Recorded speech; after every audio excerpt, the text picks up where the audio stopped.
ಬೆಳಗಾವಿ ಜಿಲ್ಲೆಯ ಬೈಲಹೊಂಗಲ ತಾಲೂಕಿನ ಗದ್ದಿನ ಕರಬೇನಕೊಪ್ಪ ಗ್ರಾಮದ ಪ್ರಮುಖ ರಸ್ತೆ ಸಂಪೂರ್ಣವಾಗಿ ಹಾಳಾಗಿರುವಂಥ ದೃಶ್ಯಾವಳಿಗಳನ್ನು ಕೂಡ ನಾವು ಇಲ್ಲಿ ನೋಡ್ತಾ ಇರ್ಬೋದು.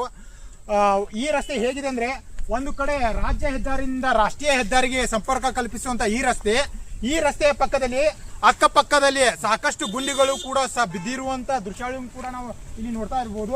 ಇದೇ ರಸ್ತೆಯ ಮಾರ್ಗವಾಗಿ ಸಾಕಷ್ಟು ವಾಹನಗಳು ಕೂಡ ಸಂಚಾರ ನಡೆಸುತ್ತವೆ.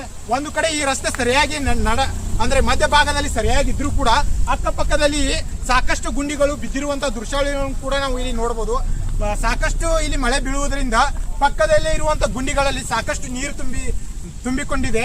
ಹಾಗೆ ಇಲ್ಲಿ ಪಕ್ಕದಲ್ಲಿ ಇರುವಂತಹ ಕೆರೆಯೂ ಕೂಡ ಈ ಏನು ರಸ್ತೆ ಮೇಲೆ ಬಿದ್ದಿರುವಂತಹ ನೀರು, ಮಳೆ ನೀರು ಕೆರೆ ಪಕ್ಕಕ್ಕೆ ನೀರು ಕೂಡ ಹೋಗದೇ ಇರುವಂತ ಪರಿಸ್ಥಿತಿ ಕೂಡ ಇಲ್ಲಿ ಎದುರಾಗಿದೆ. ಹಾಗಿದ್ರೆ ಇಲ್ಲಿನ ಅಧಿಕಾರಿಗಳು ಮತ್ತು ಇಲ್ಲಿನ ಜನಪ್ರಿಯ ಶಾಸಕರೆಂದು ಕರೆಸಿಕೊಳ್ಳುವಂತ ಬಾಬಾ ಸಾಹೇಬ್ ಪಾಟೀಲ್ ಅವರೇ ಏನ್ ಮಾಡ್ತಾ ಇದ್ದೀರಾ? ಈ ರಸ್ತೆ ಸರಿಯಾದ ರೀತಿಯಲ್ಲಿ ನಿರ್ವಹಣೆ ಇಲ್ಲದೆ ಸಂಪೂರ್ಣವಾಗಿ ಹಾಳಾಗುವಂತ ಪರಿಸ್ಥಿತಿ ಕೂಡ ಎದುರಾಗುತ್ತಿದೆ. ಇಲ್ಲೇ ಕೂಡ ನಾವು ನೋಡ್ತಾ ಇರ್ಬೋದು, ಪಕ್ಕದಲ್ಲಿ ಇರುವಂತ ಕೆರೆ ಕೂಡ ಇದೆ. ಅಂದ್ರೆ ಇದು ಏನಾಗ್ತಾ ಇದೆ ಅಂದ್ರೆ, ಸರಿಯಾಗಿ ನಿರ್ವಹಣೆ ಇಲ್ಲದೆ ಇರುವಂತ ರಸ್ತೆಯು ಕೂಡ ಸಂಪೂರ್ಣವಾಗಿ ಹಾಳಾಗುವಂತ ಪರಿಸ್ಥಿತಿ ಕೂಡ ಎದುರಾಗುತ್ತಿದೆ.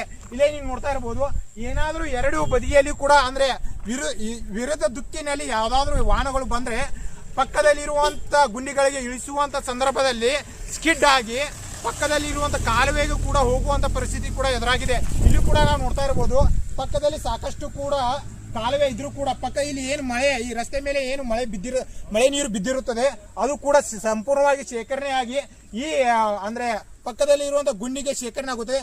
ಈ ಗುಂಡಿಯ ಮುಖಾಂತರ ಪಕ್ಕದಲ್ಲಿ ಇರುವಂತಹ ಕಾಲುವೆಗೆ ಕೂಡ ಹರಿದು ಹೋಗಬೇಕು. ಆದ್ರೆ ಇಲ್ಲಿ ಹಾಗೆ ಆಗ್ತಾ ಇಲ್ಲ. ಯಾಕಂದ್ರೆ ಇಲ್ಲೇ ಮಳೆ ನೀರು ಬಿದ್ದ ತಕ್ಷಣವೇ ಪಕ್ಕದಲ್ಲಿ ಇರುವಂತಹ ಗುಂಡಿಗಳಿಗೆ ಶೇಖರಣೆ ಆಗ್ತಾ ಇದೆ. ಇದರಿಂದಾಗಿ ಸಾಕಷ್ಟು ವಾಹನಗಳು ಕೂಡ ಇಲ್ಲಿ ಪರದಾಡುವಂತ ಪರಿಸ್ಥಿತಿ ಕೂಡ ಎದುರಾಗಿದೆ.